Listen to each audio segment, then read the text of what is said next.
Eh bien, bonjour à tous, merci d'être avec nous ce matin.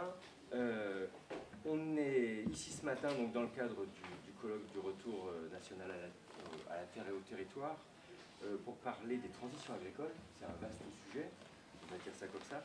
Avec nous autour de la table, il y a Jean-Philippe Quérard, je vais commencer par vous. Vous nous présenterez votre parcours parce qu'il est déjà un peu long. Il y a déjà pas mal de choses de faites au carrefour de l'agroalimentaire, de la logistique, de la restauration collective, etc. Vous êtes aujourd'hui à la fois président de l'association pour une agriculture du vivant, vous nous expliquerez un peu quelle est la mission de l'association, et puis fondateur de l'association Foodbiome, qui tente de développer des infrastructures propices au développement de l'agroécologie, plutôt dans des filières longues, on va dire, ou dans des filières de massification. Vous nous expliquerez. Marika Dumenier, donc vous êtes la présidente, la directrice de Ferme d'Avenir, qui est l'une des 650 associations portées par le groupe SOS. L'ambition de cette association, c'est de pousser partout sur les territoires au développement de fermes agroécologiques. Vous nous expliquerez un peu comment vous vous y prenez. Et puis, à ce titre-là, vous êtes aussi membre du Conseil national de la résilience alimentaire, que tout le monde à peu près dans cette salle doit connaître. Jean-Baptiste Vervy, qui devait nous accompagner ce matin, n'est pas ici parce qu'il a loupé son train hier soir. Alors, je donnerai peut-être quelques-uns de ses avis, parce que j'ai pas mal échangé avec lui en amont. Jocelyn Dubost, alors c'est les deux agriculteurs locaux, on va dire, agriculteurs dans le Nord-Isère en grande culture, président des JA Aura, tu nous préciseras les autres responsabilités que tu as, et puis avec la ferme intention, en tous les cas c'est ce que tu m'as partagé, d'être un moteur pour la profession. Et puis Anthony Fayol, là pour le coup c'est pas la grande culture, c'est éleveur dans la Haute-Loire de bovins-viande, vice-président de la FDSEA de Haute-Loire et puis membre élu de la session chambre régionale. Donc tu nous préciseras aussi les autres missions que tu as en tant qu'élu local. Marika, tu veux préciser déjà pour commencer ce que c'est que Ferme d'Avenir, le groupe SOS, voilà, et tes fonctions? Très bien. Vous avez plusieurs micros, je crois, normalement. Voilà. Bonjour à tous. Alors, Ferme d'Avenir, c'est une association de loi 1901 dont la vocation est d'aller accélérer et concrétiser la transition agroécologique partout sur les territoires. Donc, notre métier, en fait, c'est d'aller faire pousser les fermes en agroécologie voilà, un petit peu partout, avec une vision très systémique de l'agroécologie. Je crois qu'on y reviendra un peu plus tard sur les définitions de l'agroécologie. Donc, on fait ça au travers de 4 métiers. Le premier, c'est un métier de conseil auprès des collectivités territoriales, des propriétaires fonciers ou des paysans pour créer et faire pousser les fermes de manière vraiment très concrète sur le territoire. Notre deuxième métier, c'est faire de la formation. Parce qu'une fois qu'on a des fermes, il faut des paysans pour les faire tourner. Donc on a des formations courtes et des formations longues. Notre troisième métier, c'est la production de contenu. Parce que l'agroécologie, en fait, s'invente encore tous les jours. Donc l'enjeu, c'est de continuer ces innovations et puis d'aller les diffuser au plus grand nombre en open source. Et notre quatrième métier, c'est le financement participatif, parce que très souvent, ces fermes en agroécologie ont du mal à rentrer dans les systèmes bancaires, de prêts ou de levée de fonds. Et donc nous, en fait, on vient au financement d'amorçage via du financement citoyen, par des dons et par des prêts solidaires. Voilà, en quelques mots, l'association. Est-ce que, Jean-Philippe, tu peux continuer de présenter notamment ce que tu fais dans Foodbiome et puis dans l'association Agriculture du Vivant? Oui, bien sûr, bonjour à tous. Donc, pour une agriculture du vivant, c'est une association qui est née il y a 5 ans, qu'on a fondée alors que l'agroécologie commençait à accélérer son développement. C'est un mouvement qui est né il y a bien sûr très longtemps, mais qui s'est accéléré depuis 5 ans. Et donc, PADV est un mouvement qui vient structurer toute une série d'outils. C'est la boîte à outils, c'est aussi le réseau, la mise en réseau, la structuration de filières, le développement de référentiels de progrès, le développement de toute une base de connaissances, parce qu'il faut partager un maximum de retours d'expérience dans les réseaux d'agriculteurs. Donc PADV, c'est un petit peu cette plateforme boîte à outils qui vient structurer, animer et aussi innover, puisqu'on développe 35 projets agronomiques avec les agriculteurs de terrain. On essaye de rapprocher la recherche de l'agriculture qui est vraiment pour moi le centre R&D. Il est très ancré dans le sol, dans la compréhension des systèmes et pas dans les labos nécessairement. Donc il faut aussi travailler l'innovation. Voilà. Et à côté de ça, Foodbiome est une structure que j'ai créée un petit peu après avec Adrien dans la salle et qui est une société à mission qui vise à construire des infrastructures alimentaires de proximité, c'est-à-dire rapprocher cette agriculture des bassins de consommation, et plutôt sur des filières courtes que sur les filières longues. Petite précision par rapport à ton intro. Donc voilà, donc on travaille sur tout ce qui va rapprocher le producteur d'un bassin de consommation de proximité, réancrer le lien entre l'alimentation et son territoire. Juste pour précision, qui est-ce qui adhère à PADV? C'est qui les adhérents de cette association? PADV, c'est de l'amont à l'aval, 800 agriculteurs pionniers qui s'engagent en direct dans le mouvement, mais c'est plus de 5000 agriculteurs au travers des coopératives qui peu à peu adhèrent à cette dynamique de l'agroécologie. On a des petites coopératives, mais désormais également des grosses coopératives qui nous rejoignent et qui viennent avec leur masse d'adhérents pour essayer de transformer en profondeur le modèle agricole et pas simplement offrir des alternatives satellites au modèle agricole. Donc c'est vraiment ça notre ambition, c'est le changement d'échelle, amener tous les agriculteurs dans cette philosophie. Et puis on a aussi des groupes de l'aval, des transformateurs, des industriels, distributeurs, grossistes, etc. qui adhèrent. On a plus de 100 organisations adhérentes. Toute la chaîne de valeur en fait, agricole. Anthony, est-ce que tu veux présenter un peu plus précisément ta ferme, ce que tu fais, et puis tes fonctions électives, représentatives? Oui, donc bonjour à tous. Je suis agriculteur, éleveur bovin-viande dans le département de la Haute-Loire. Pour mes fonctions, je suis élu à la FDSEA de mon département, je suis secrétaire général de la Chambre d'agriculture. J'ai été JA par mon temps, mais ça a passé. Et je suis également élu sur ma commune, donc Blanzac, une commune de 400 habitants, à côté du Puy-en-Velay. Après, sur mon exploitation, donc moi je suis installé avec ma mère en GAEC, on a des vaches allaitantes sur une centaine d'hectares à peu près.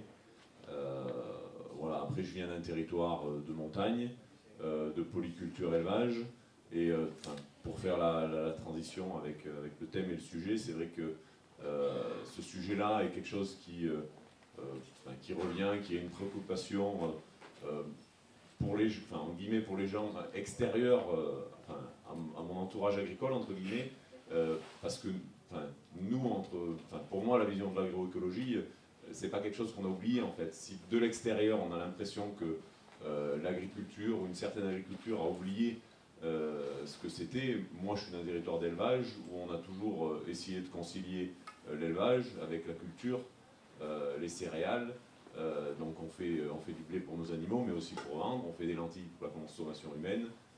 On a de l'élevage parce qu'il y a des endroits où malheureusement on ne peut pas faire autre chose que de l'élevage, ou heureusement peut-être, mais cet élevage-là nous sert à pouvoir produire des cultures et autres. Donc c'est vrai que moi c'est ce qui me tient un peu à cœur, c'est vraiment de remettre le rôle de l'élevage dans toute cette dynamique. Dynamique. On va revenir sur ces questions qui sont fondamentales. Et puis Jocelyn, tu veux préciser un peu ce que tu fais au JA et ce que tu portes? Tu peux aussi donner quelques précisions sur ton exploitation qui n'a rien à voir avec celle d'Anthony. Oui, donc bonjour à toutes et à tous, donc Jocelyn Dubost. Donc moi avant tout, je suis agriculteur dans le Nord-Isère, entre Lyon et Grenoble. Donc moi, oui, pas du tout comme Anthony, moi j'ai une exploitation céréalière en GAEC avec mon oncle. Voilà, exploitation qu'on a fait classer HVE il y a 2 ans, exploitation sur laquelle on est en train d'avancer petit à petit vers l'agriculture qu'on appelle l'agriculture de conservation des sols, donc avec essayer de travailler de moins en moins ces sols avec des couverts permanents qui font qu'en fait on est un peu feignant, donc du coup on préfère que ce soit les vers de terre et les racines des plantes qui fassent le travail plutôt que nous. Voilà, donc exploitation céréalière avec de l'irrigation chez nous, pareil, toujours un peu dans cet objectif de minimiser notre impact, donc on essaye de s'adapter.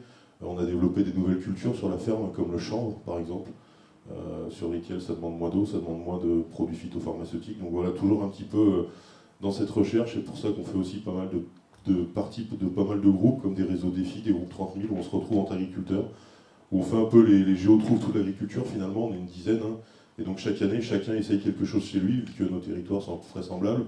Et à la fin de l'année, on se retrouve tous et puis on dit qu'est-ce qui a marché chez toi, qu'est-ce qui n'a pas marché.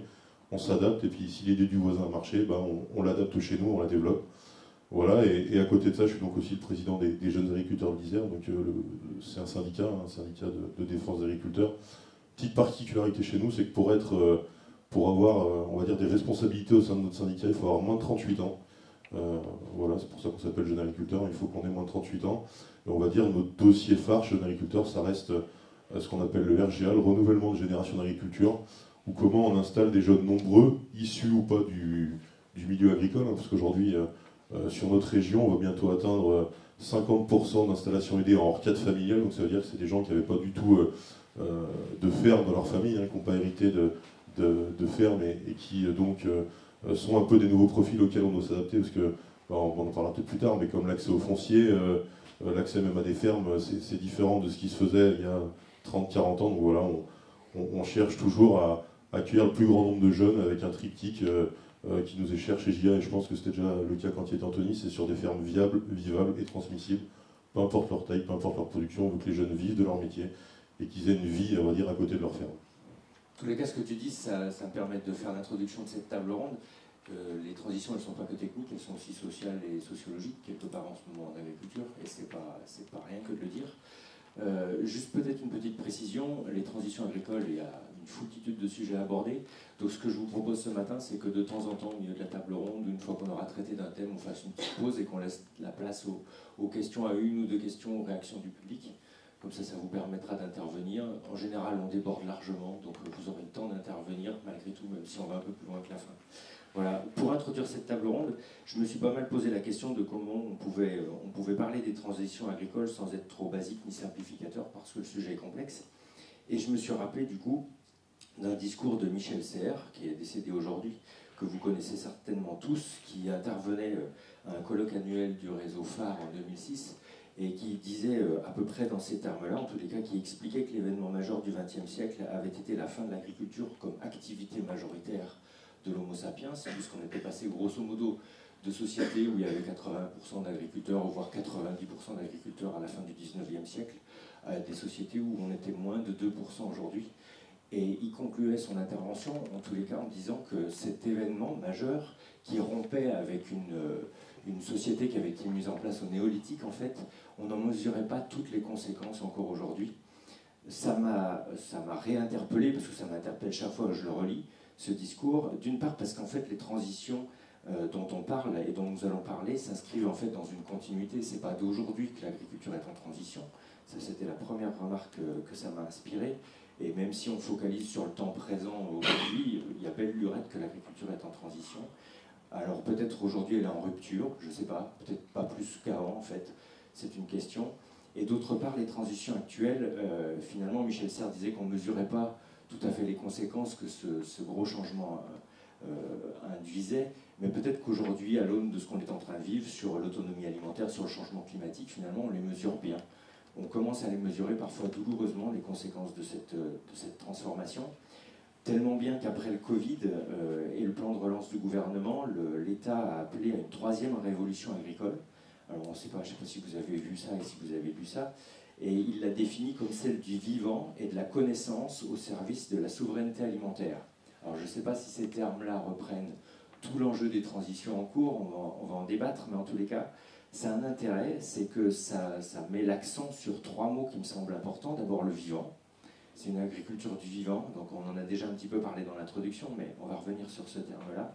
L'enjeu de la connaissance, qui est certainement un véritable enjeu, Jean-Philippe en parlait il y a quelques minutes, mais en tous les cas, l'acquisition de connaissances et de compétences va être fondamentale dans les transitions qu'on aborde. Et puis un objectif de souveraineté alimentaire, je pense que tout le monde en a compris l'importance, et la guerre en Ukraine n'a fait que d'accentuer le sujet. Si je reviens d'abord sur cette question de l'agriculture du vivant, les changements climatiques, on va commencer avec toi Jocelyn, vous les mesurez en particulier cette année, je crois. Tu peux nous en dire deux mots et de ce que ça induit comme changement chez toi particulièrement? Oui, bien sûr, donc les changements climatiques, on les ressent depuis un moment. Moi je suis installé depuis 2015, mais comme je vous l'ai dit, je baigne dedans depuis tout petit, donc on voit bien quand même les évolutions sur nos territoires. Cette année a été une année, je ne sais pas comment il faut l'appeler, record, enfin voilà. Et c'est vrai qu'on a pris un petit peu de plein fouet ce changement climatique. Donc pour les changements, comme l'a dit Anthony, je pense qu'on évolue. Mais quand et ça a bien été précisé, le terme le vivant, hein, le vivant c'est pas facile parce que l'année 2022, ça sera pas l'année 2023, c'était pas l'année 2021. Et du coup c'est un petit peu compliqué, on cherche un petit peu à tâtons, comme je l'ai dit, on essaye plein de choses. Mais c'est pas toujours facile parce qu'une année n'est jamais la même que l'autre. mais je pense qu'on est toujours un petit peu dans cette transition permanente, donc ça va peut-être pas assez vite au bout de certains, mais on va dire avec les moyens économiques qu'on a, on fait aussi ce qu'on peut sur nos fermes. Des fois, on fait pas et on réussit pas à faire tout ce qu'on voudrait faire. Il y a quand même un mouvement de fond. Hein. Moi, j'ai la chance, tous les midis, je déjeune avec 3 générations d'agriculteurs à ma table, donc mon grand-père, mon oncle et moi. Et je sais pas si on peut être de rupture, mais c'est vrai que des fois, on se comprend pas parce que l'agriculture, elle a quand même évolué en 60 ans. Moi, je vais prendre l'exemple de ma ferme avec l'amélioration génétique du végétal, hein, sans parler d'OGM, loin de là, mais c'est comment on a sélectionné, donc par ou des firmes de semences ou dans les fermes, des cultures plus résilientes à la sécheresse, plus résilientes à certaines maladies, des nouvelles cultures aussi, hein, comme moi cette année, j'ai développé le champ sur mon exploitation, c'était quelque chose qui s'était jamais fait sur mon secteur, on savait pas par quel bout prendre les cultures, et il faut aussi de l'accompagnement. Il y a aussi un changement de pratique, hein, je pense comme chez Anthony, on adapte aussi par exemple les cultures fourragères pour avoir une plus grande indépendance pour nos troupeaux. Des fois on augmente aussi ces surfaces en diminuant les surfaces de vente pour toujours chercher cette autonomie et puis chercher un peu cette résilience envers le changement climatique qui nous frappe de plein fouet. Alors on reviendra sur ces questions d'adaptation pratique et technique. Anthony, l'autre transformation dont je parlais juste avant, au-delà du changement climatique, c'est le changement, la transition démographique. Il y a de moins en moins d'agriculteurs, ceux qui arrivent viennent d'ailleurs. Qu'est-ce que vous observez sur la région? Qu'est-ce qui se passe par rapport à ça? C'est quoi la transformation, la transition qui est en train de s'opérer et quelles conséquences elle a? Les conséquences, on a un constat déjà, le fait qu'aujourd'hui on a un grand nombre d'agriculteurs qui se rapprochent de la retraite, un constat démographique qui fait qu'on a un bon nombre d'agriculteurs dans la tranche 50-60 ans. Ceux-là sont en phase de réflexion, de reprise, de transmission, et à côté de ça on a un public qui arrive, donc du milieu agricole ou pas, parce qu'il y a beaucoup de gens intéressés par l'agriculture. L'enjeu aujourd'hui, c'est de faire, comme je le dis souvent, de faire caler l'offre et la demande, quoi. Et aujourd'hui, on se rend compte qu'il peut y avoir un décalage entre des cédants avec des exploitations qu'ils ont construites toute leur vie, qu'ils ont façonnées, alors qui des fois calent pas avec la volonté du jeune qui voudrait venir. Alors où c'est un changement de production, ou c'est des évolutions que le cédant n'est peut-être pas prêt à avoir. Il y a un aspect financier aussi. Et au-delà de ça, globalement, on a quand même l'impression qu'on a des jeunes ou moins jeunes d'ailleurs, intéressés qui viennent vers l'agriculture, qui ont envie, et c'est normal, d'avoir leur projet, souvent personnel, entre guillemets, familial même, qui veulent aller vers l'agriculture en projet de vie. À côté de ça, on a une agriculture, malgré tout, nous, dans nos zones de montagne, qui reste majoritairement une agriculture de filière, où il y a des réalités avec des productions de lait, de viande, avec des outils qui en dépendent. Et voilà, il faut arriver à faire matcher tout ça. C'est facile de faire cohabiter ces deux mondes, du coup? Parce que c'est deux mondes c'est presque à l'échelle de ce que disait juste à l'instant Jocelyn. Même chez lui, ça discute sur les pratiques, mais entre ces acteurs anciens et nouveaux. Aujourd'hui, ça pourrait être difficile si on avait l'embarras du choix. Aujourd'hui, on a une époque où, malgré tout, on a une telle possibilité qu'il y a de la place pour tout le monde, en fait. Et d'autant plus, si je prends un exemple simple, par exemple, sur la viande, on a des abattoirs qu'on a voulu conserver dans les départements, des abattoirs locaux, moi j'ai 3 abattoirs sur mon département, il n'y en a pas beaucoup encore, mais le fait de pouvoir conserver et de faire cohabiter une agriculture de filière avec des éleveurs qui vont alimenter une filière longue, entre guillemets, ou régionale, qui va permettre de garder un volume pour que toute l'agriculture, entre guillemets, de vente directe, de circuits courts, puisse bénéficier de cet outil. L'un ne va pas avec l'autre. C'est nécessaire pour l'un et pour l'autre. Si demain on n'a pas les gens qui font de la vente directe et de la transfo sur notre département, on va perdre du volume et du coup la filière peut en être endommagée, mais vice versa aussi.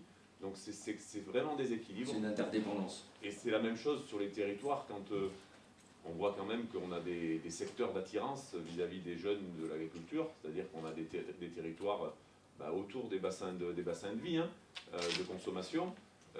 mais on a aussi des territoires où il y a du potentiel qui reste un peu plus éloigné, et on ne voudrait pas une déprise entre guillemets de ces territoires-là, parce que c'est des territoires souvent d'élevage, où il y a quand même un potentiel, et où malgré tout aujourd'hui c'est plus compliqué d'aller installer des jeunes dans ces zones-là, voilà, un peu loin de tout, quoi.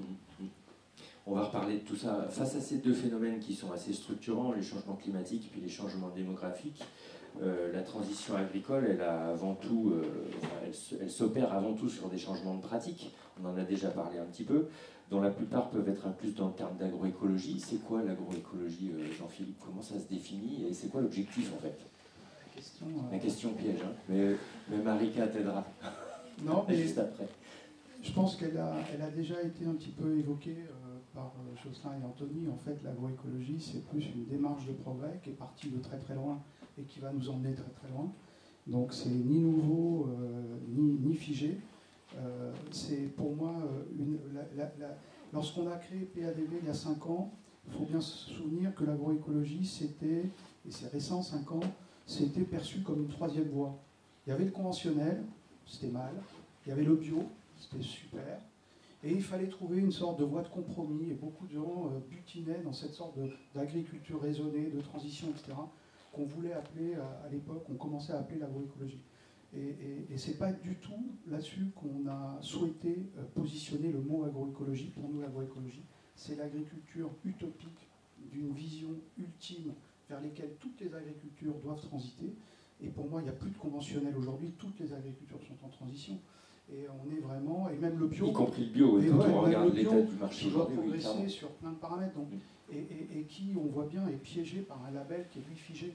Donc on a voulu vraiment positionner ce mot comme un mot en dynamique, comme un mot qui vise, chez PADV, 5 objectifs, et je crois que à force de les partager globalement, ils font un peu consensus. C'est une agriculture qui stocke du carbone, une agriculture qui filtre et retient l'eau, une agriculture qui produit de la biodiversité, pas qui la protège, qui la produit, et une agriculture qui produit bien sûr un maximum de biomasse pour nous alimenter, alimenter nos bêtes, produire de l'énergie, produire des biomatériaux, des bioactifs.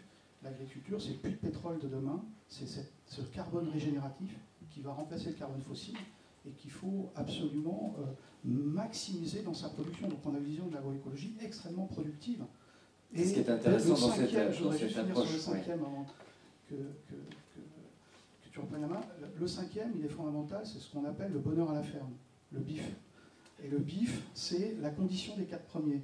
C'est-à-dire qu'il faut remettre l'agriculteur au cœur de la société, il faut le remettre en fierté, en capacité de pouvoir financièrement, mais pas que, projeter tout un tas de projets et lui permettre effectivement de jouer ce rôle qui est absolument capital. Il n'y a pas 50 transitions aussi importantes que celle-là. Je pense que la transition de notre agriculture, c'est la transition majeure sur laquelle repose toute la soutenabilité de notre société. Et puis ce qui est intéressant dans l'approche que vous avez, c'est cet aspect de massification. On n'est pas sur une agriculture à minima, on est plutôt à l'inverse, quoi. Bah, oui, parce que on ne s'en sortira pas avec des cultures alternatives et puis en opposant les modèles et puis en développant des frontières. Il faut que toutes les agricultures progressent. Il faut que globalement, à l'échelle des enjeux climatiques et tous nos enjeux, on aille le plus vite possible vers ce cheminement. Et ce cheminement, il est foisonnant.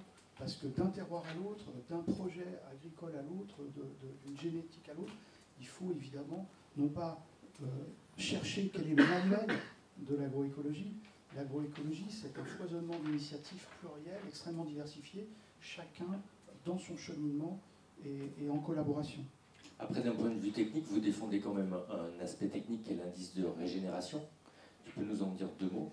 L'indice de régénération, c'est justement pas un label. On ne fera jamais un label chez PADV. On est vraiment dans une logique de dynamique de progrès, parce qu'un label fige, un label évalue. Nous, on est plutôt dans l'auto-évaluation que dans l'évaluation. Donc, c'est une dynamique de progrès continue, 2, très holistique, qui embrasse tous les facteurs que j'évoquais et qui n'est pas tantôt dans l'hystérie du carbone, tantôt dans demain ça va être l'eau parce qu'on a eu une année de sécheresse, donc on va nous sortir des crédits eau, je sais pas quoi, et puis des crédits biodiversité, et puis on essaye d'embrasser tous les paramètres dans leur cohérence, en dynamique de progrès, et puis de remettre l'agriculteur au cœur, c'est-à-dire c'est plutôt le cockpit de la transition de l'agriculteur qu'on a pensé, auquel les acteurs des filières doivent se conforter. Vous savez, quand on a créé PADV, tous les acteurs des filières commençaient à s'intéresser à l'agroécologie, et moi-même j'en étais, et bien sûr, chacun voulait définir son propre référentiel de l'agroécologie. Donc c'est 5 tableaux Excel conçus par des consultants, et vous allez vers le monde agricole, tantôt avec voilà mon référentiel blé, mon référentiel colza, mon référentiel lait, mon référentiel pomme. Bon. Or, une ferme, c'est un tout. Et l'agroécologie, c'est justement la négation de cette approche par filière, c'est une approche système. Et donc, il était absolument important qu'on puisse fédérer tous ces référentiels dans un socle commun qui puisse, pour l'agriculteur, être une base de travail multifilière, multi-atelier, qui l'accompagne dans sa diversification et qui permette aussi au groupe de Laval de s'appuyer sur un socle commun. L'agronomie ne peut pas se privatiser. L'agronomie Danone n'a pas de raison d'être meilleure que l'agronomie de Lactalis. Voilà, ça n'a aucun sens. L'agronomie, c'est un socle commun sur lequel on doit tous travailler. Et après, chacun fait son métier, développe des packaging, des recettes. Et voilà. Mais il faut absolument qu'on fasse converger. Et donc, le PADV, c'est ça. On ne sera pas un label parce qu'on va être le socle de tout un foisonnement dynamique sur lequel l'agriculteur puisse se reposer dans sa transition et avoir un point fixe qui, quelque part, fédère un grand nombre de groupes de Laval sur cette base qui lui donne une lisibilité. Ce sera intéressant, on ne va pas rentrer dans ce débat-là, mais ça n'empêche que ces actions-là, pour les groupes dont tu parles par exemple, c'est aussi des actions de communication, des démarches de différenciation pour certains, et c'est aussi des obligations réglementaires quand ils sont cotés en bourse, donc ce serait intéressant de savoir comment ils se satisfont d'une démarche commune, tout en respectant leurs enjeux de différenciation sur lesquels ils se battent en permanence. La première différenciation qu'on valorise dans le mouvement, c'est le fait qu'ils soient engagés dans le mouvement. Et donc on a un engagement niveau 1, niveau 2, qui montre que les groupes sont plus ou moins impliqués dans cette démarche collaborative. Ce qui va finalement aider des groupes demain à défendre une position plus vertueuse qu'une autre, c'est la force du collaboratif qu'ils accepteront d'engager. Et ce n'est pas la privatisation d'une filière étanche, j'y crois pas. Très bien, bel enjeu. Marika, vous poussez aussi à l'agroécologie, peut-être par le lot de bout de l'échelle, la création de petites fermes locales, etc. Est-ce que tu peux nous expliquer ce que c'est pour vous, la position que vous défendez sur l'agroécologie? Oui, tout à fait. Alors pour nous, l'agroécologie, ça se rapproche beaucoup de ce que vous venez de dire, Jean-Philippe, bien sûr. Nous, on pense que l'agroécologie, ça doit être une boussole, et que des fermes en agroécologie, ou des filières en agroécologie, ce doivent être des fermes ou des filières triplement performantes. Performantes économiquement, socialement et environnementalement. Et on pense qu'avec ce triptyque, on a une approche qui est la plus générale et la plus transformatrice possible. Et c'est une boussole qui permet finalement une pluralité de pratiques extrêmement ouvertes, qu'on soit en agroforesterie, qu'on soit en bio, qu'on soit en conservation des sols, qu'on soit en ABC, qu'on soit en raisonné, peu importe, du moment qu'on va vers cette boussole triplement performante. Et cette boussole aussi permet d'aller chercher des innovations, de se dire, bon, alors, comment on fait pour marier ces trois enjeux? Et ça peut être des innovations agronomiques, bien sûr, mais ça peut être des innovations juridiques. Quel montage de ferme on va pouvoir inventer pour qu'elles soient très intégrées dans les territoires et qu'elles répondent à ces trois enjeux, viabilité économique, sociale et environnementale. Et voilà, donc nous on a cette vision très englobante, très ambitieuse aussi, et en même temps qui permet la progression et que chacun s'approprie, invente sa propre manière d'aller faire de l'agroécologie. Et ce qui permet d'avoir des choses qui sont finalement des approches assez personnelles et qui correspondent aux projets personnels et professionnels de chaque paysan. Et alors, comme vous le disiez, Rodolphe, on a une approche qui est un peu différente de celle de PADV, et c'est bien parce que l'enjeu est tellement grand, il faut le prendre par tous les bouts possibles. Nous, on le prend plutôt par les fermes très intégrées dans les territoires. Donc ça va de la micro-ferme, 2 hectares, on pense que c'est le minimum pour pouvoir être viable économiquement, jusqu'à des fermes un peu plus grandes. Le maximum sur lequel on intervient, c'est 75 hectares. Donc c'est loin évidemment des grandes fermes céréalières, mais on pense que c'est une maille intéressante pour répondre à des projets de paysans qui veulent s'installer et qui ont envie d'être d'avoir une démarche très intégrée dans les territoires, proche des consommateurs et proche de l'écosystème territorial. On pense que c'est aussi une très bonne manière de rendre possible des projets, parce qu'en termes d'investissement, c'est plus accessible. En termes de foncier à aller chercher, c'est aussi plus accessible. Donc c'est une manière de mettre un pied et d'attirer ou de rendre possible des projets de néo-paysans. Et puis on pense que c'est une échelle aussi où agronomiquement on peut aller tester des pratiques différentes, probablement de manière plus agile que des grandes surfaces sur lesquelles on s'engage sur... Donc pour toutes ces raisons, on pense que c'est un des leviers intéressants et puissants de la transition agroécologique.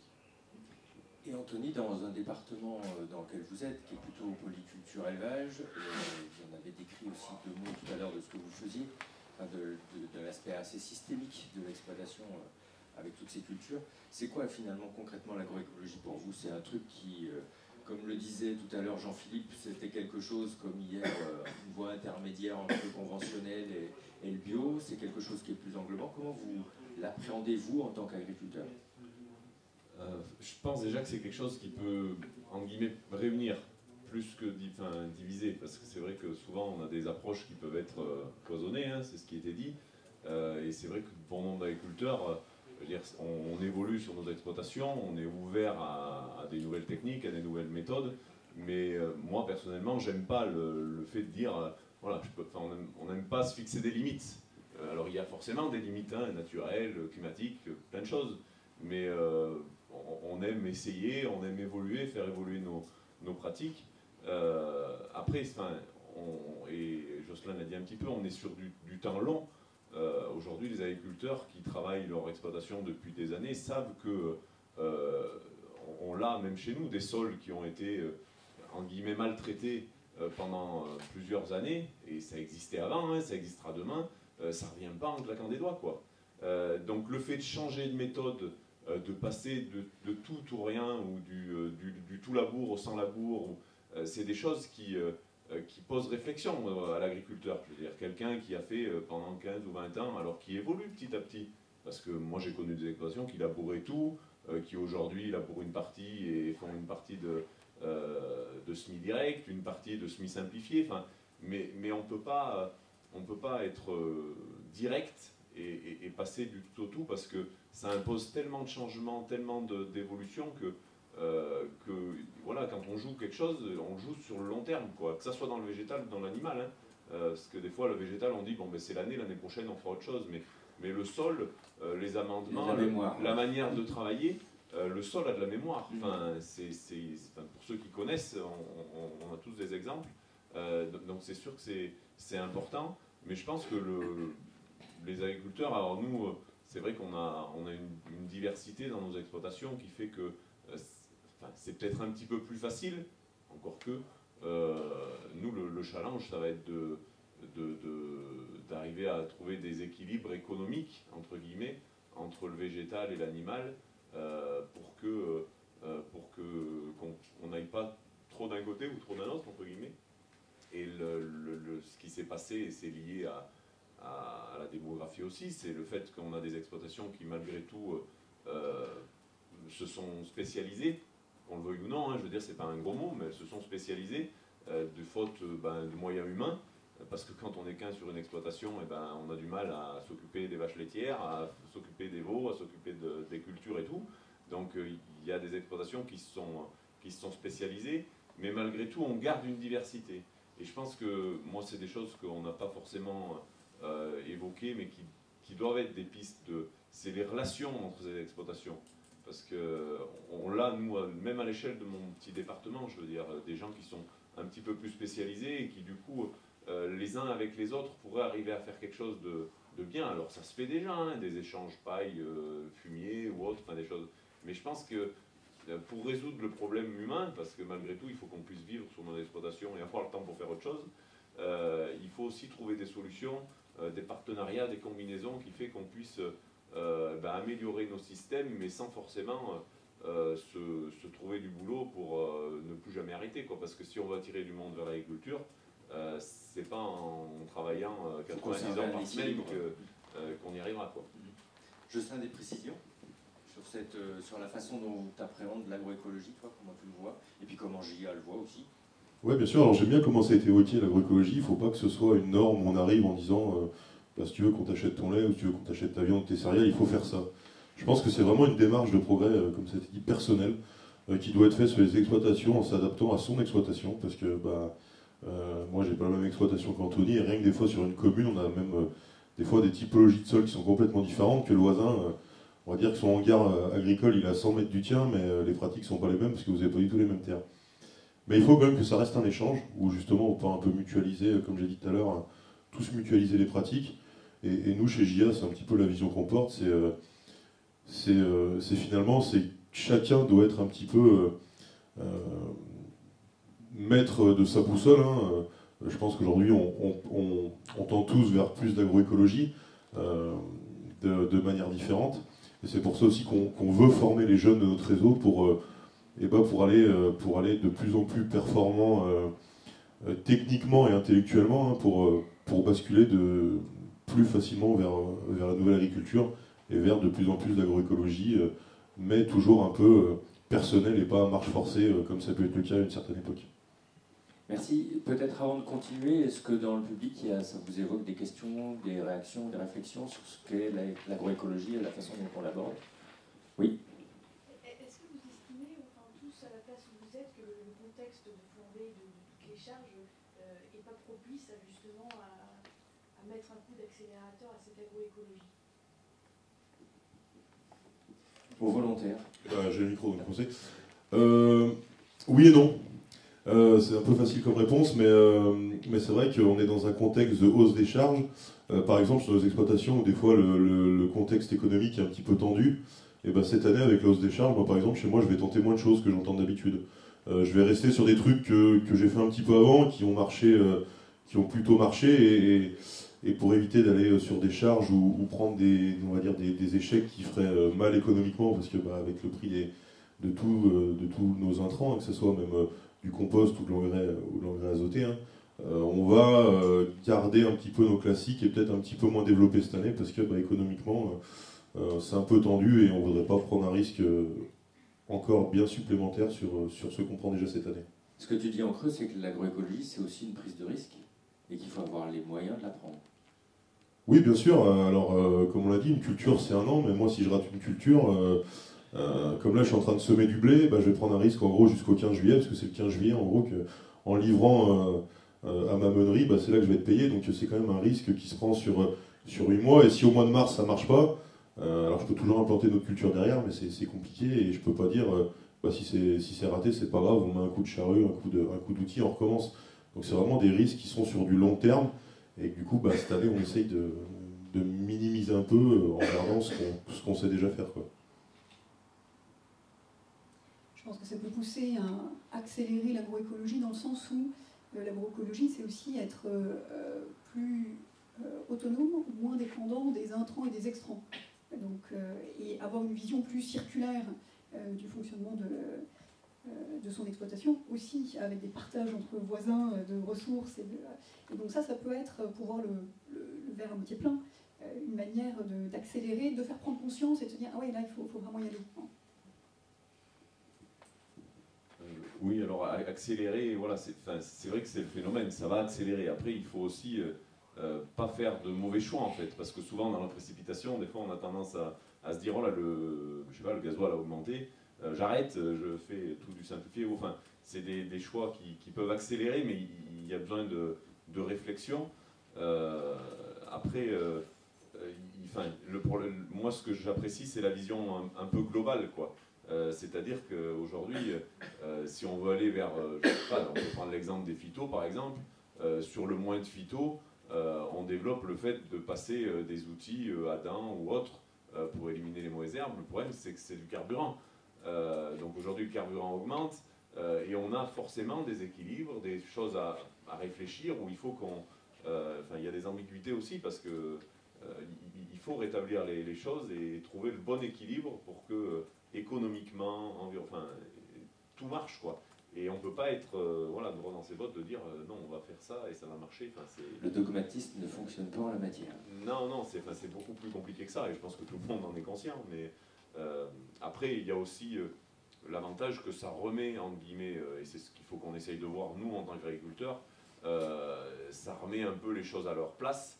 Et aujourd'hui, tout ce phénomène d'inflation et autres, moi, je le vois comme une opportunité pour redonner de la valeur à l'agriculture, hein, ni plus ni moins, et à la valeur de ce qu'on fait depuis des années dans les produits qu'on fait, où on se dit, on travaille, mais on n'est pas rémunéré, ou le produit, après l'agriculteur en fait, le produit lui-même n'est pas rémunéré à sa juste valeur. Et ça, on sent bien que quand même, on est dans une tendance où les produits agricoles, malgré tout, ont une valeur, parce qu'il faut manger 3 fois par jour, et que si ça ne vient pas d'ailleurs, il va falloir l'avoir localement, ou au moins régionalement, parce que le local aussi, c'est tout un débat.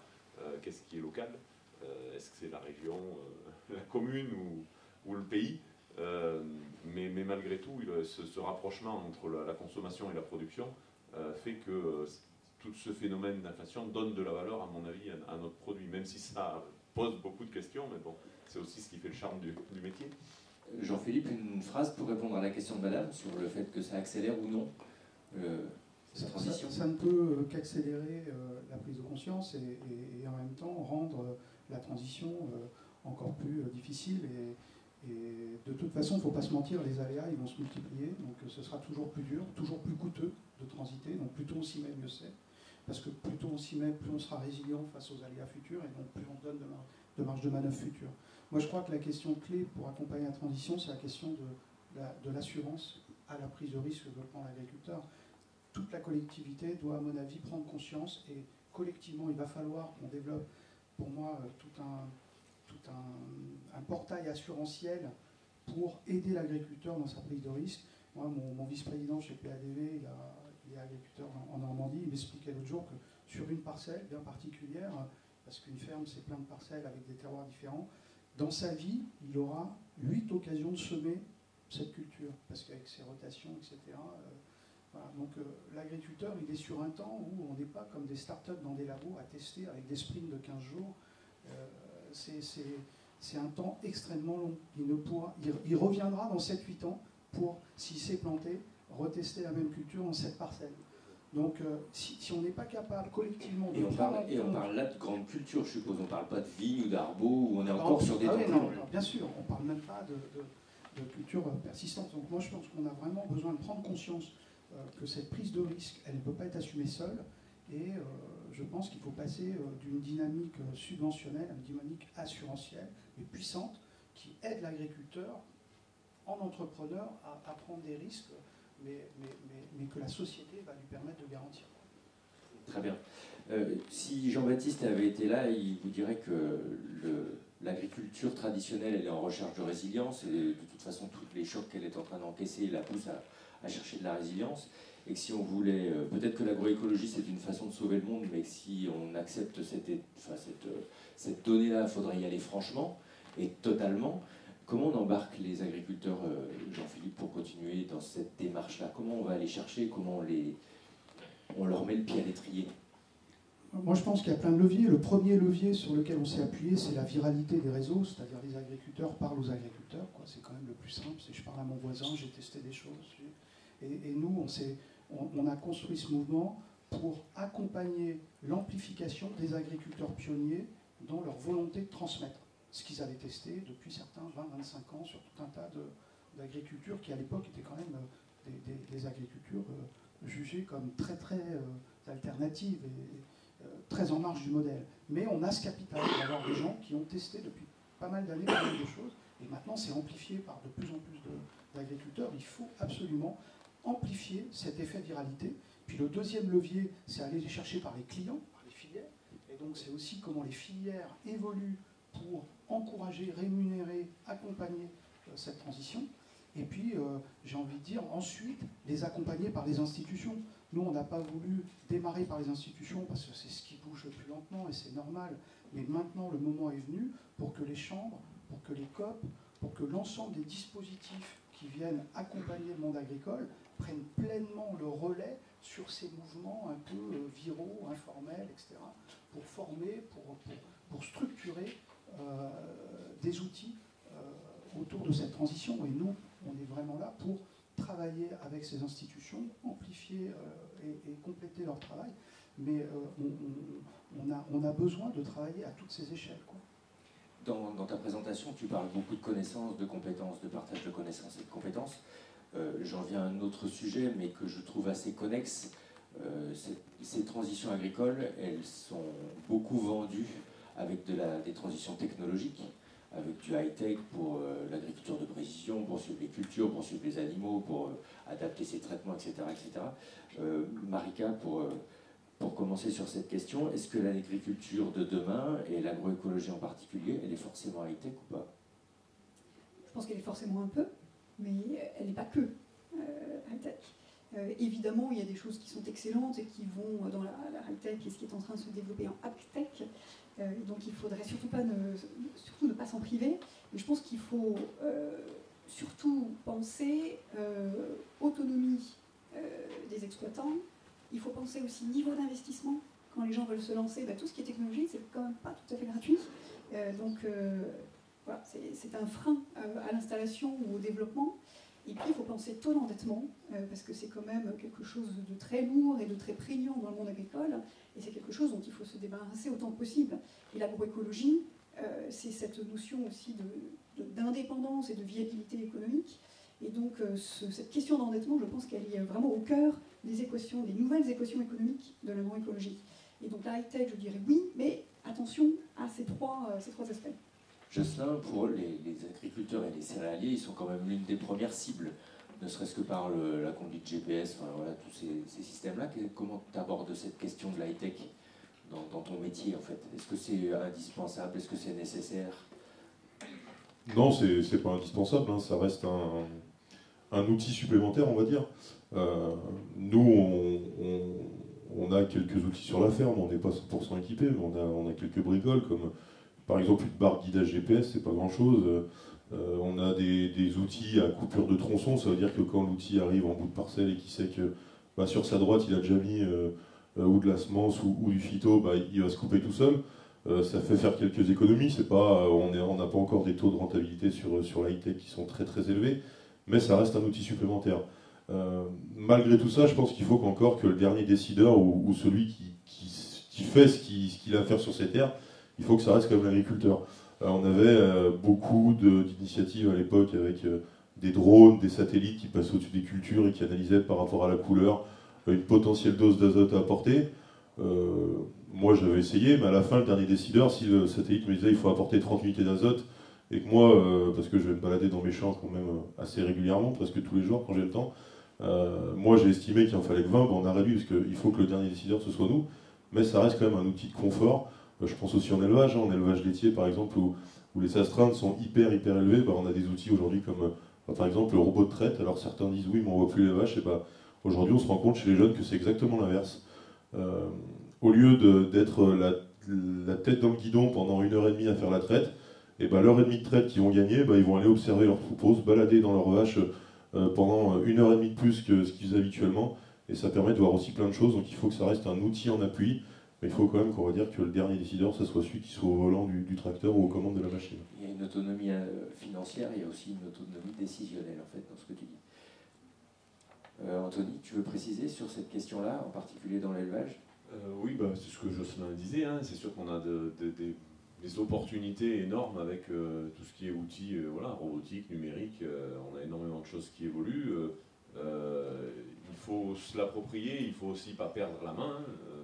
Il y a plein de questions qui arrivent aujourd'hui autour de des propriétés de données, entre guillemets, sur la robotique. C'est-à-dire qu'un robot, quand il passe les vaches tous les jours, il voit la vache, c'est la quantité de lait, la qualité de lait. Et aujourd'hui, le producteur, le concepteur du robot peut avoir ces éléments-là, ces données. Alors ça paraît rien à l'échelle d'une vache, mais le problème sur des milliers et des milliers de robots, aujourd'hui, ça peut compiler des données, des références et des choses qui derrière ont une valeur. Et c'est quelque chose qui ne peut ne pas revenir à l'éleveur, entre guillemets, et perdre, parce que le troupeau, il est à l'éleveur. Donc c'est toutes ces petites choses-là, il faut y être vigilant malgré tout pour que, pour pas perdre la main. Après, c'est sûr que c'est des super outils pour l'acceptabilité du métier, entre guillemets, parce que c'est du confort de travail, c'est de l'aide, il n'en reste pas voilà, l'œil de l'éleveur. Et c'est vrai, enfin, je rejoins ce que disait Jocelyn par rapport au robot. C'est vrai que les gens voient le troupeau différemment, ont une approche un peu différente que de l'habitude matin et soir. Et souvent, il y en a qui apprécient bien ça. Ouais. Si le robot n'est pas fait pour aller à la chasse et pour observer le troupeau, c'est vrai que ça marche comme ça. Ça peut très très bien fonctionner.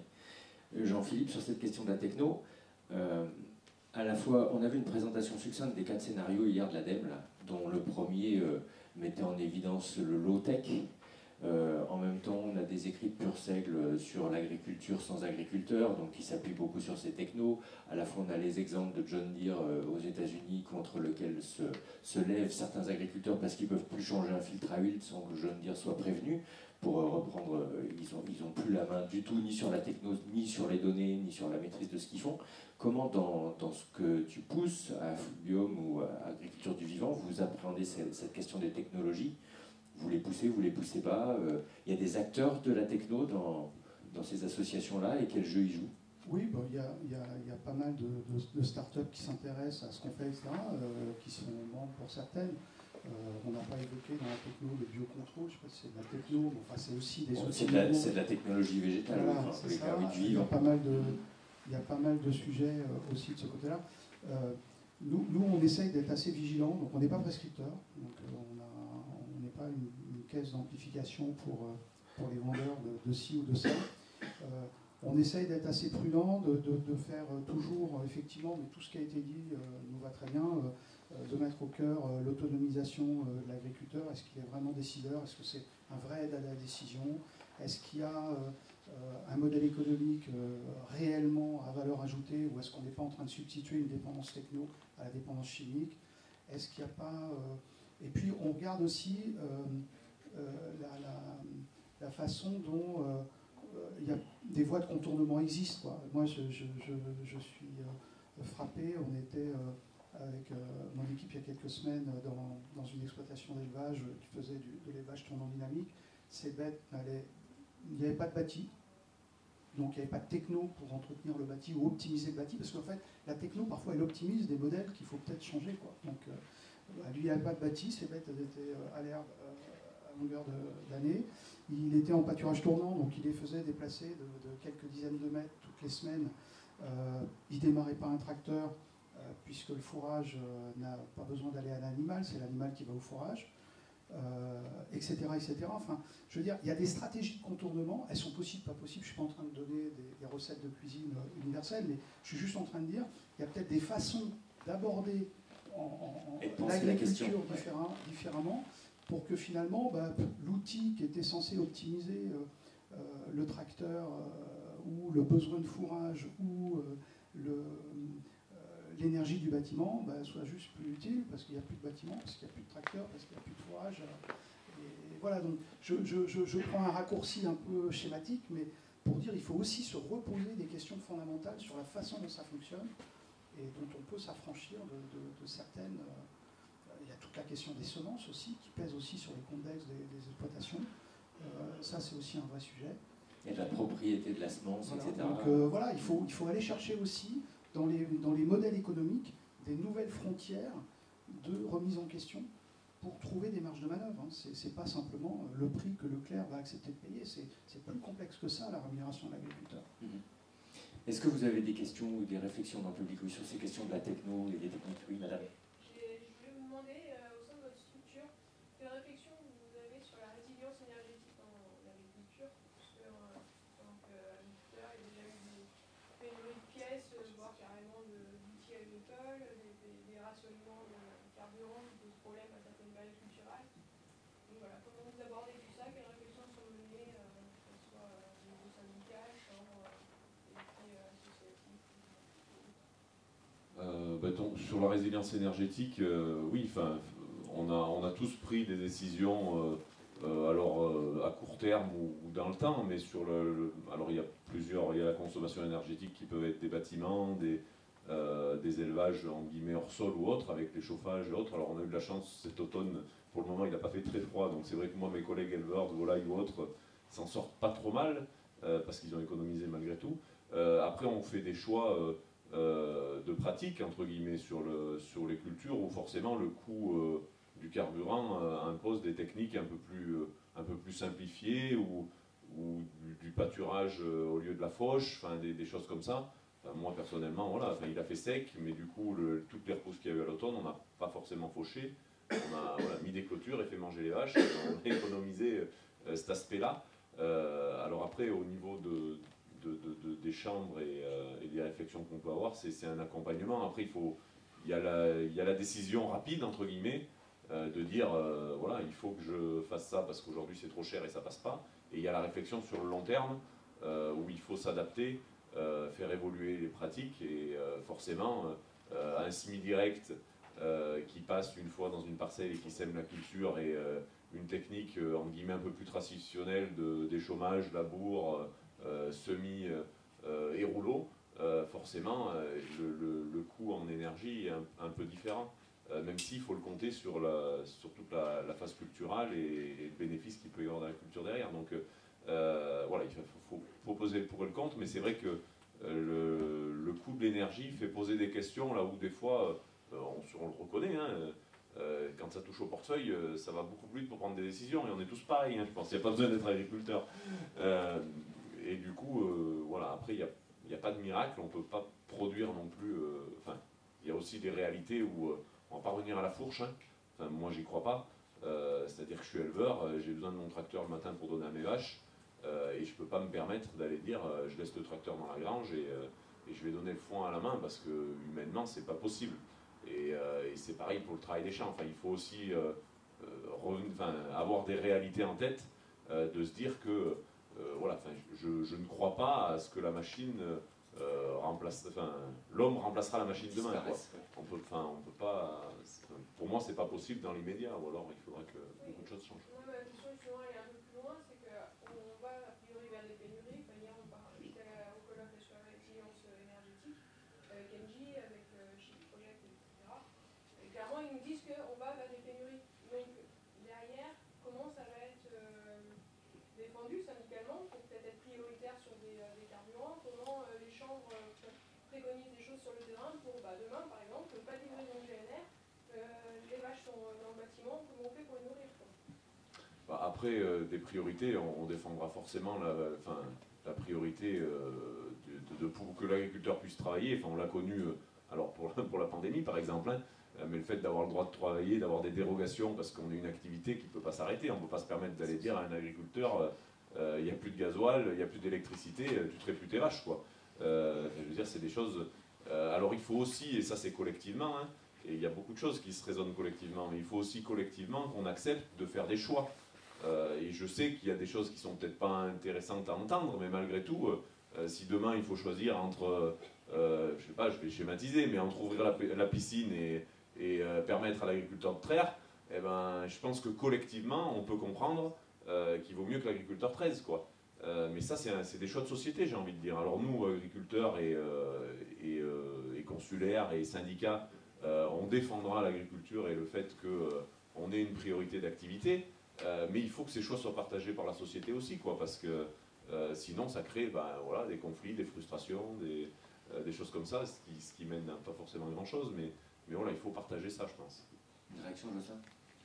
Oui, alors on va dire syndicalement, on a eu le cas il y a 3 semaines, un mois, quand on a eu les blocages des différentes raffineries françaises, où syndicalement, justement, on allait voir nos préfets en leur expliquant que si on n'avait pas de gazole aujourd'hui, on n'aurait pas de pain au mois de juillet, parce qu'on était en pleine période de semis, en pleine période de moisson, en pleine période de récolte de betteraves.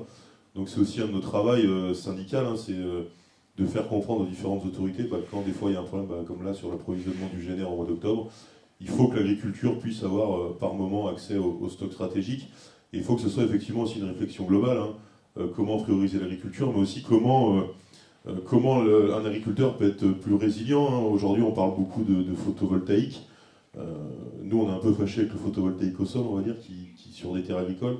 Donc aujourd'hui, peut-être aussi comment des exploitations peuvent fabriquer de l'énergie. Hein. Par exemple, un bâtiment de vaches laitières, il peut avoir des panneaux photovoltaïques, comme ça il pourra s'alimenter aussi un petit peu, trouver des solutions de stockage de l'énergie.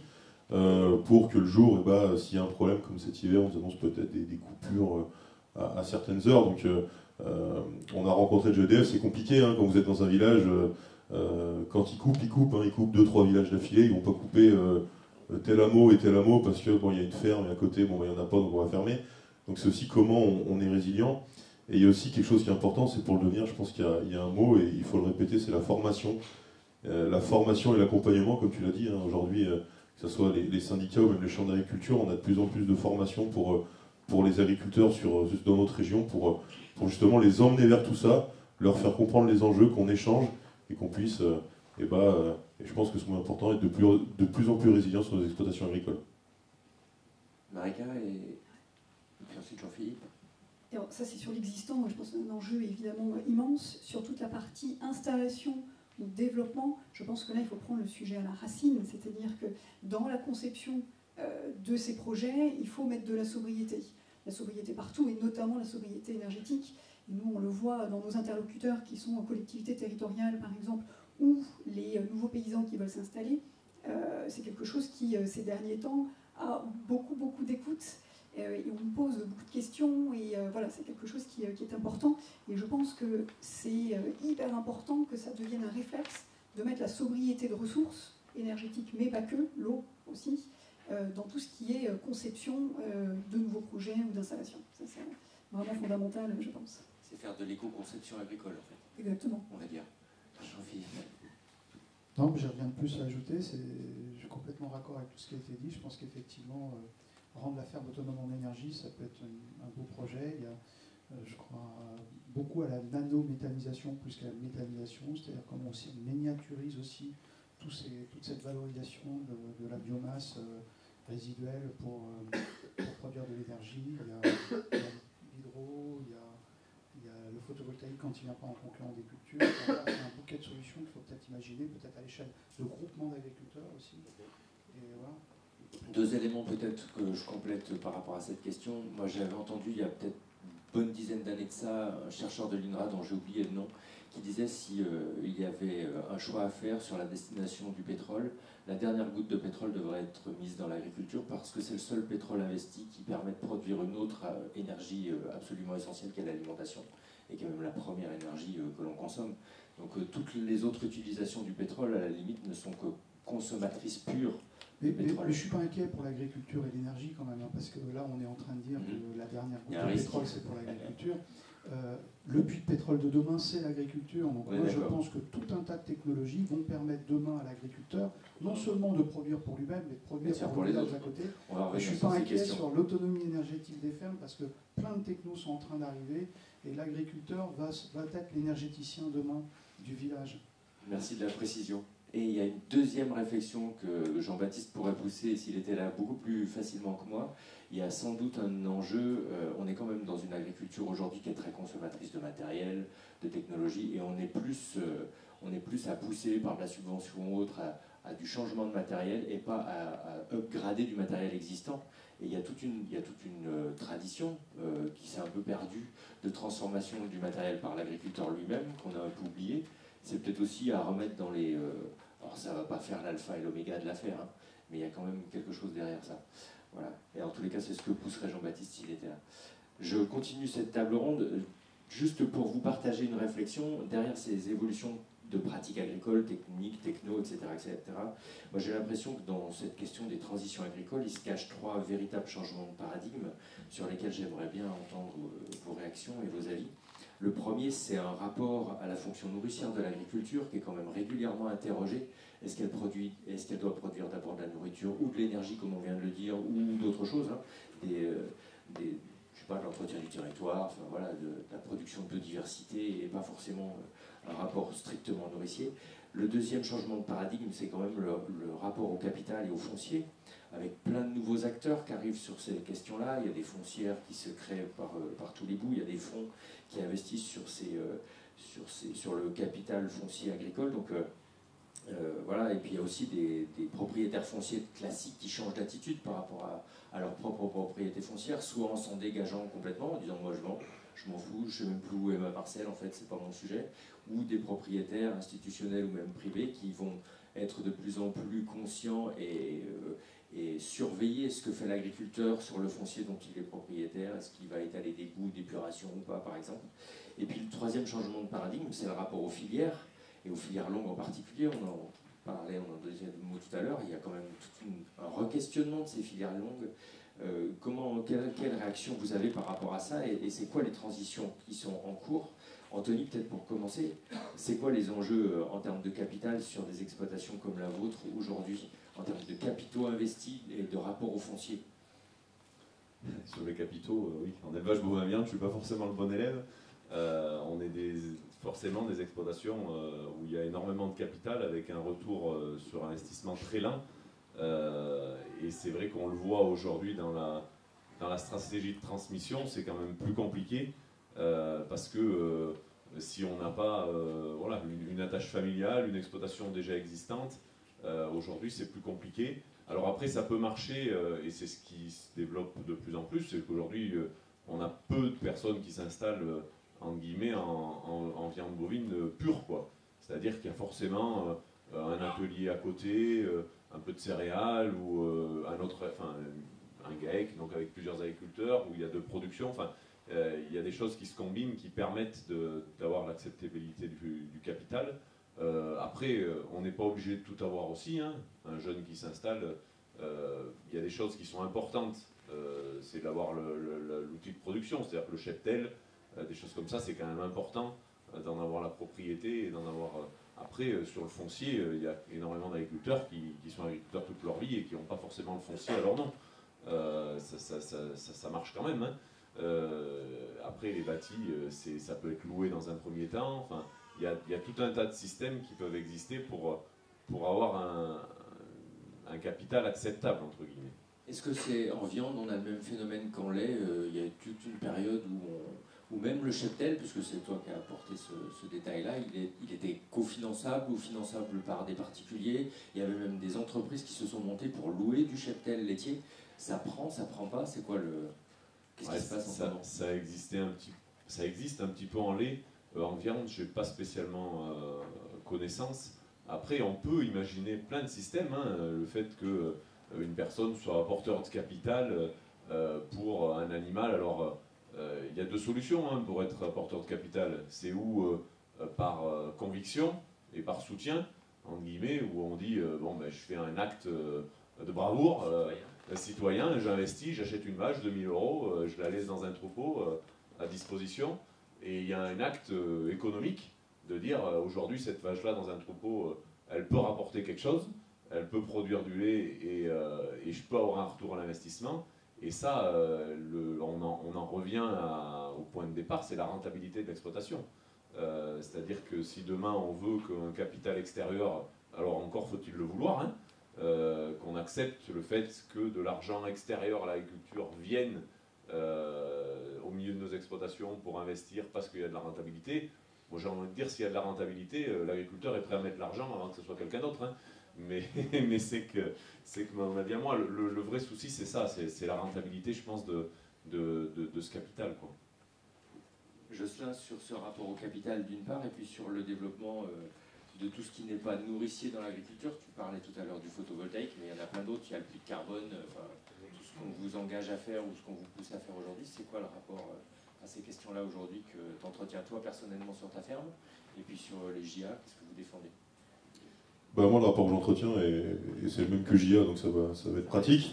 Non, je pense qu'on parle d'évolution de l'agriculture, mais pour nous, il y a quand même quelque chose de principal.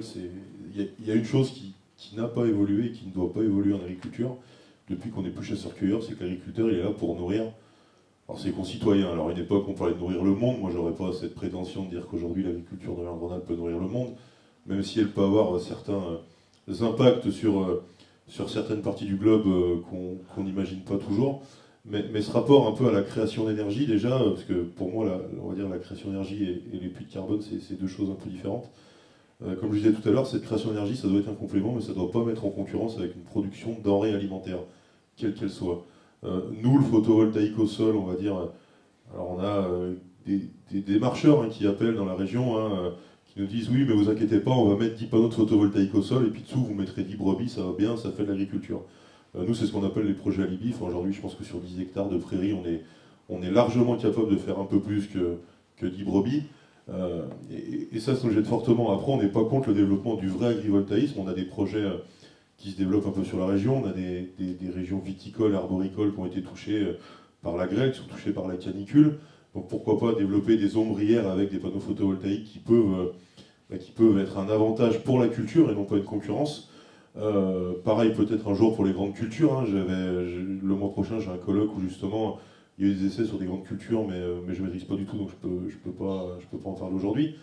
Et aussi cet aspect méthanisation. Alors je ne sais pas si c'est nanométhanisation, méthanisation.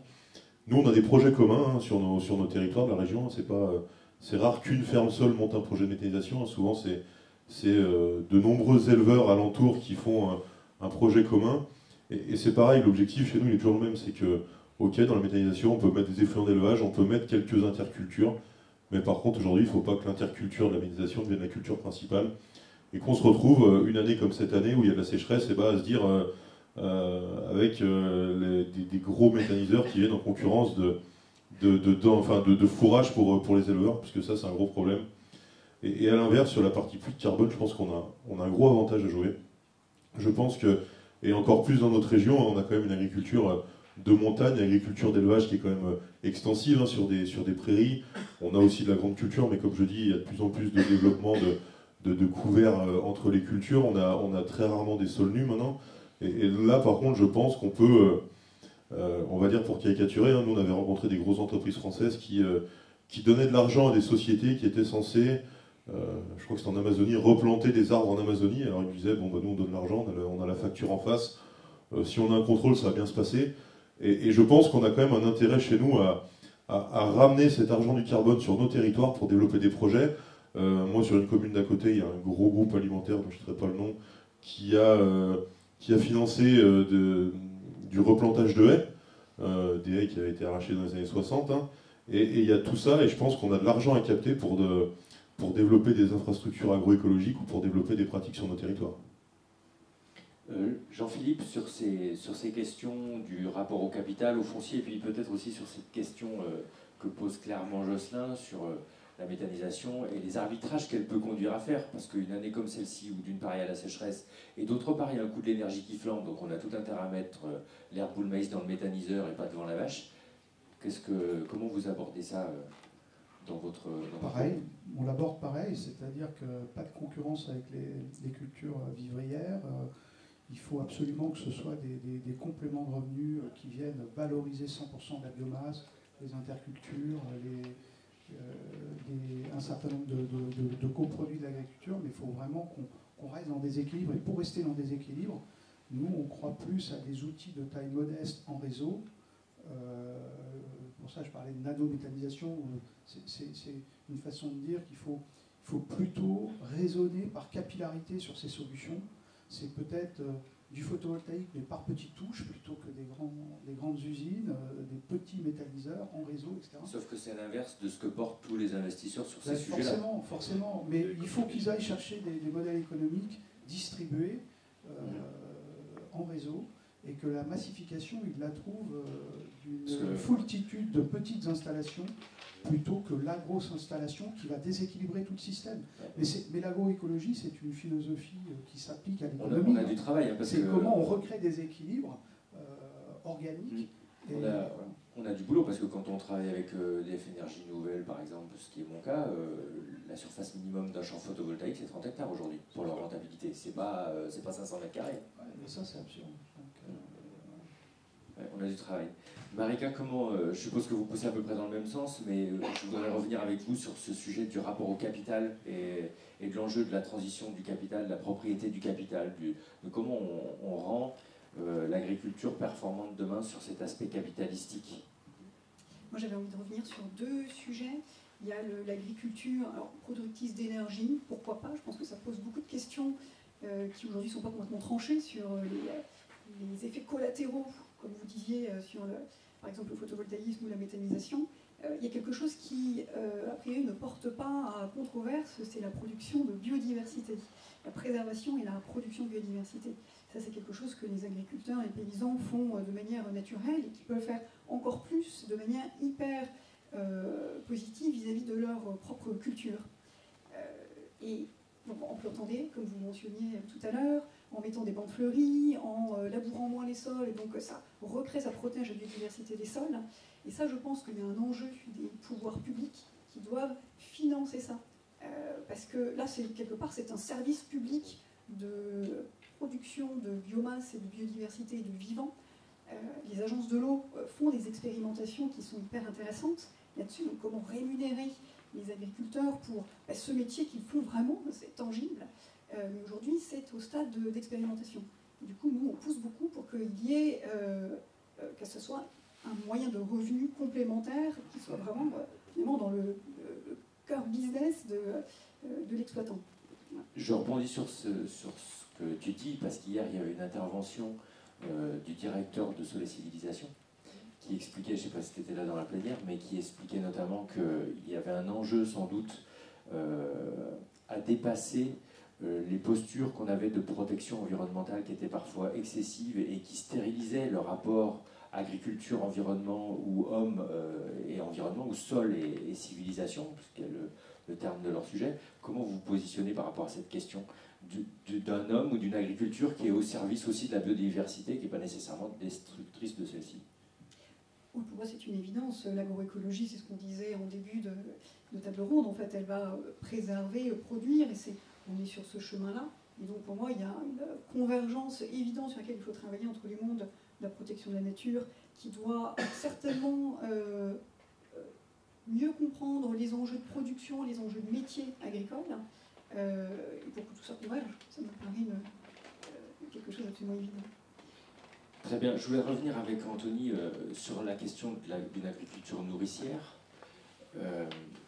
On observe, et dans ton département comme ailleurs, le développement des circuits courts de plus en plus. Qu'est-ce qui se passe? Comment tu abordes ça? Comment ça s'insère ou pas dans les filières qui existent?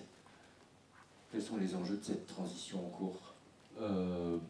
J'en ai parlé un petit peu tout à l'heure par rapport à la notion de complémentarité, le fait que les deux sont nécessaires. Si je prends des exemples concrets, on doit être deux producteurs de viande bovine sur ma commune. Moi, je suis dans un schéma un peu classique de filière longue. Mon collègue fait de la vente directe. Ça fonctionne. Si demain je fais de la vente directe, je vais aller voir les gens chez qui mon voisin va vendre de la viande, quoi. Parce qu'on est quand même dans un territoire assez rural et qu'on n'a pas une possibilité énorme.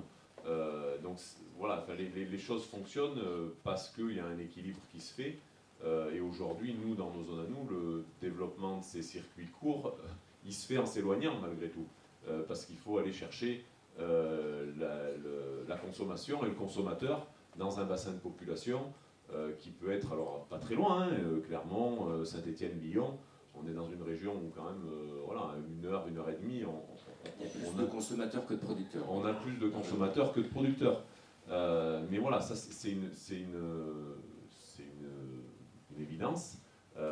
Après, il y a la combinaison aussi de ces choses-là qui pose la question aussi de la main-d'œuvre, c'est-à-dire qu'on avait beaucoup d'exploitations qui avaient développé, alors c'est plus large que ça, mais des circuits courts, de l'accueil à la ferme, du tourisme, des modes économiques qui permettaient d'installer une personne de plus sur une exploitation, de faire un peu de diversité. Aujourd'hui, ces schémas-là, pour les conserver, c'est aussi compliqué. C'est une réalité parce qu'il y a des hommes qui partent à la retraite et des gens qui n'y arrivent pas forcément. Donc, il y a des choix à faire sur les exploitations. Et un jeune qui reprend une exploitation familiale où ses parents avaient développé plusieurs systèmes, et ben, des fois, malheureusement, étant donné qu'il est tout seul ou 2 au lieu de 4, et ben, il va être obligé de choisir parce qu'il ne pourra pas faire du tourisme, de la vente directe et de la production laitière, par exemple. Après, il faut qu'on trouve des moyens, entre guillemets, peut-être collectifs, justement, et ça existe, ça se développe, où certains gardent la partie transformation, par exemple, mais ils ne font pas la partie commercialisation, parce que, mais ils conservent cet acte, voilà, parce que ça s'est toujours fait dans l'exploitation, donc ils transforment, mais la vente, elle se fait ou par un grossiste, ou par un magasin de producteurs, il faut imaginer des systèmes, et de la même manière pour la transformation, on a des ateliers collectifs qui se mettent en place, qui permettent de diluer le travail et la charge de travail à l'agriculteur, parce que la problématique qu'on a sur ces schémas-là, c'est qu'on est dans un schéma où aujourd'hui on dit on a 50% de nos agriculteurs qui sont prêts à partir à la retraite, donc il va falloir remplacer. Mais à ceux qui reviennent, non seulement il faut qu'ils les remplacent, mais en plus il faudrait qu'ils fassent ce qu'eux ne faisaient pas. C'est-à-dire qu'il faudrait qu'ils transforment et qu'ils vendent. Et mathématiquement, c'est quand même compliqué, quoi. C'est une équation qui est dure. Sans parler des compétences nécessaires. Voilà, sans parler de compétences, de volonté, parce qu'on a tous notre personnalité et nos envies. Il y en a qui sont aptes à ça, et il y en a d'autres qui vont vers l'agriculture parce que leur plaisir, c'est de produire. C'est pas un gros mot, je veux dire. C'est parce qu'ils aiment leurs animaux, ils aiment leurs champs, ils aiment leur... mais ils n'ont pas envie d'aller voilà, d'aller plus loin. Mais enfin, je veux dire, c'est pas grave, quoi. Mais il faut pouvoir accompagner tous les systèmes. Et moi, je trouve qu'ils sont quand même relativement complémentaires et aussi s'adapter à leur territoire, quoi. Parce que dans les zones isolées, forcément, on a quand même moins de potentiel que dans certaines zones périurbaines, quoi. Je sais sur cette question, moi on voit apparaître depuis 10 ans un autre acteur de la reterritorialisation de l'agriculture, c'est les collectivités territoriales.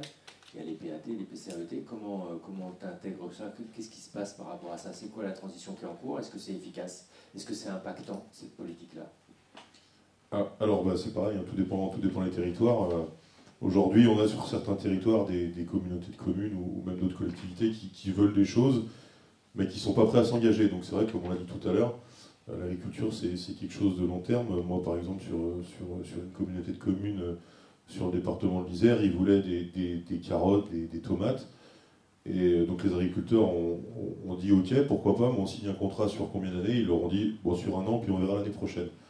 Donc vous comprenez que quelqu'un, il va devoir se former, faire une nouvelle culture, il va devoir investir du matériel ou de la main-d'œuvre pour faire cette culture, et puis bon, au bout d'un an, si ça leur va, on continue, et puis si ça ne va pas, tout s'arrête. Donc c'est quand même un peu complexe.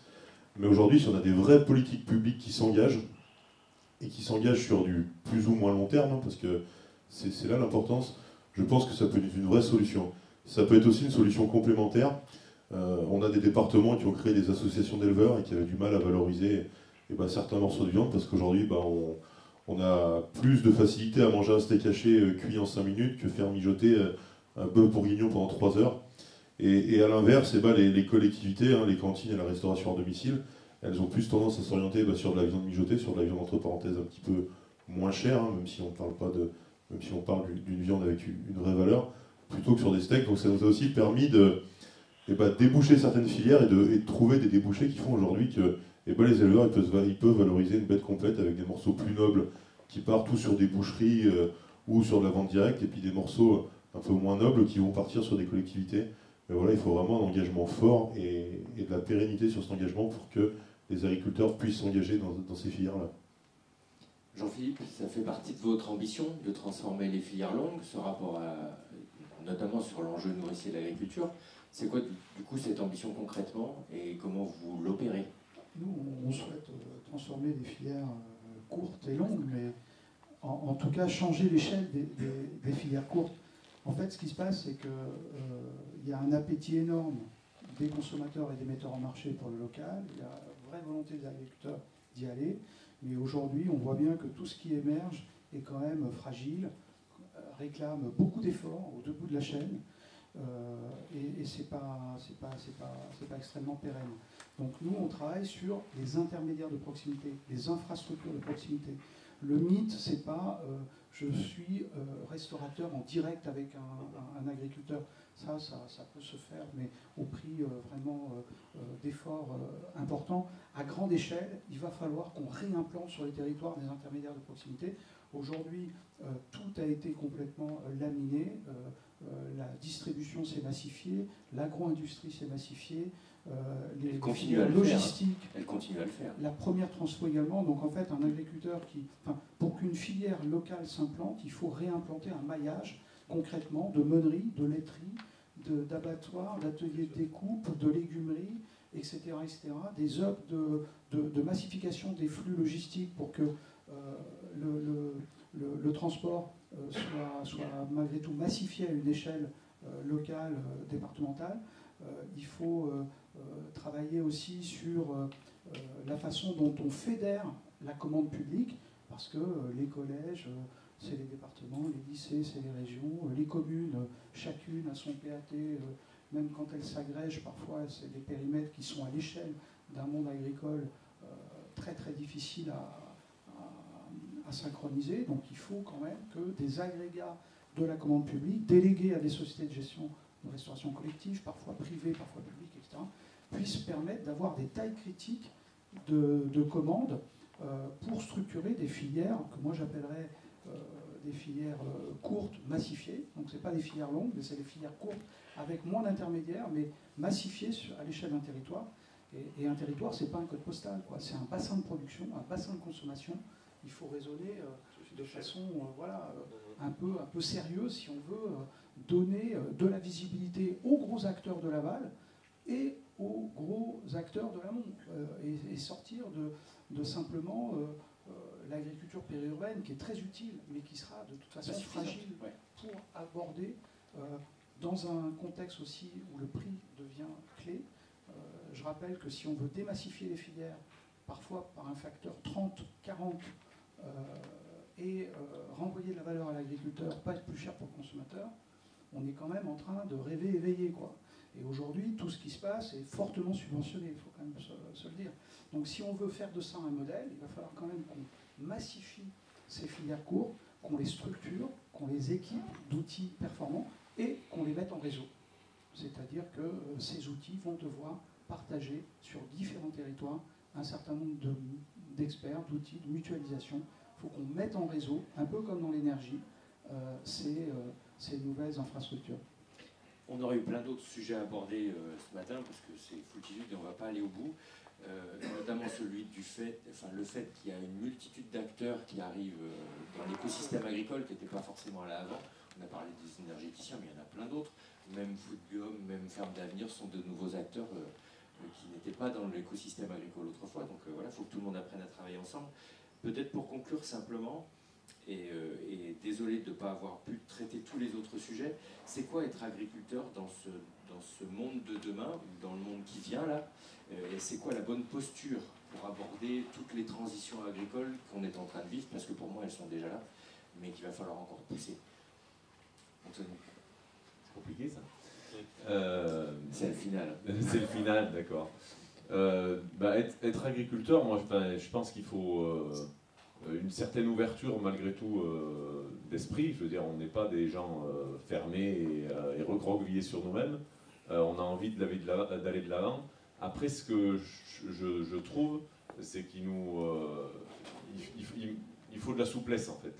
Il ne faut pas qu'on soit galvaudé dans des règles alors qu'on s'impose des fois nous-mêmes, professionnellement ou par des aides publiques, par des politiques européennes, des systèmes de travailler, de penser, qui des fois nous bloquent dans nos évolutions et dans notre dynamique. Il faut laisser de la place à l'innovation, c'est ça? Ou à l'adaptation? Oui, et puis en liberté, la liberté d'agir et la place du compromis aussi. Je voulais en parler tout à l'heure, mais c'est vrai que dans l'agriculture, il faut qu'on arrive à avoir une vision globale pour prendre des décisions. Si on prend les sujets un par un, on se trouve forcément confronté à des oppositions. On parlait du pâturage tournant, vous évoquiez ça tout à l'heure. Moi, je suis sur une exploitation moyenne du département, j'ai 100 hectares sur 80 îlots, mais environ 60 parcelles, et je m'estime pas mal loti. Aujourd'hui, il y a des choses qui ne sont pas possibles. Et si on veut aller vers des systèmes plus vertueux, eh ben, il faut accepter de regrouper 2 parcelles d'1,5 hectare et d'enlever le tas de pierres qui est au milieu du champ, quoi. Et ça, aujourd'hui, c'est compliqué. Parce qu'on n'arrive pas à trouver des compromis en se disant, pour être meilleur, eh ben, il faut accepter de sacrifier quelque chose, quoi. Et ça, aujourd'hui, on a quand même du mal à l'admettre et à le partager. Alors, on y travaille, moi, c'est mon souhait, mais ce que je ne voudrais pas, c'est qu'on reste dans des postures bloquantes, entre guillemets, où on n'arrive pas à se parler et où on n'arrive pas à faire avancer les choses, et ce qui est malheureusement ce qui arrive bien trop souvent, où on reste sous notre pied carré. Et ça, aujourd'hui, les agriculteurs, ça frustre, à mon avis, dans le développement et dans l'envie d'évoluer. parce que des systèmes comme ça, de faire aller vers l'agroécologie, il n'y a pas un agriculteur qui me dira je suis contre. Mais par contre, il rentrait dans le style en me disant toi tu vas faire ça et tu vas le faire de telle manière.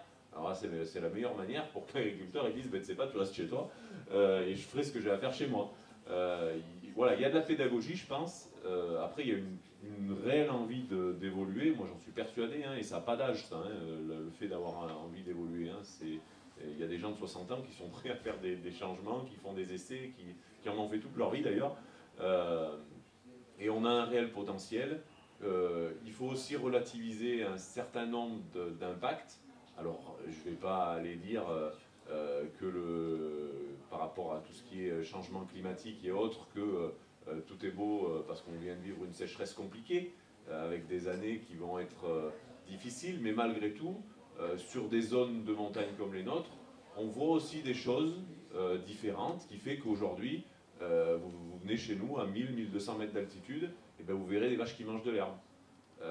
C'est des choses qu'on ne voyait pas avant, malgré tout. Donc on a des cycles qui s'allongent, on a des opportunités aussi qui se présentent à nous, des cultures et des choses qu'on ne pouvait pas faire avant, qui peuvent se faire.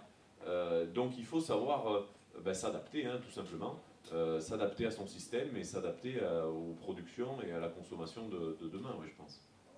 Jean-Philippe, c'est quoi être agriculteur demain et c'est quoi être accompagnant d'agriculteurs demain? Oui, voilà, parce que moi je ne vais pas répondre à cette question, mais oui, moi ce que je souhaite pour l'agriculteur demain, c'est que la société l'encourage dans son rôle d'entrepreneur, qu'il soit pleinement reconnu comme un entrepreneur, qu'il soit pleinement reconnu comme un chercheur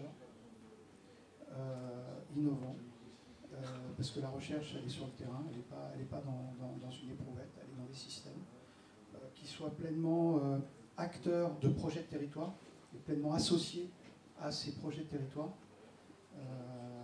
voilà, qu'il soit au cœur de la société. Marika, même question.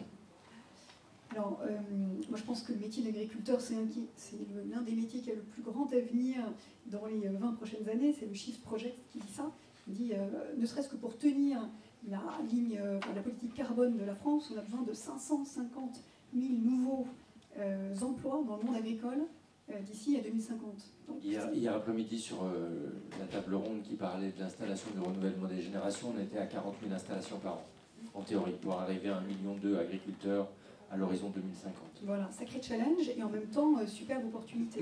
Et donc nous, association, notre posture, pas d'agriculteurs mais d'association, c'est d'aller rendre ce métier le plus attractif possible et puis d'aller vraiment ouvrir l'orientation professionnelle vers ces métiers. Il faut qu'on aille vraiment chercher énormément de nouveaux agriculteurs. Et donc c'est un challenge mais une opportunité vraiment fantastique.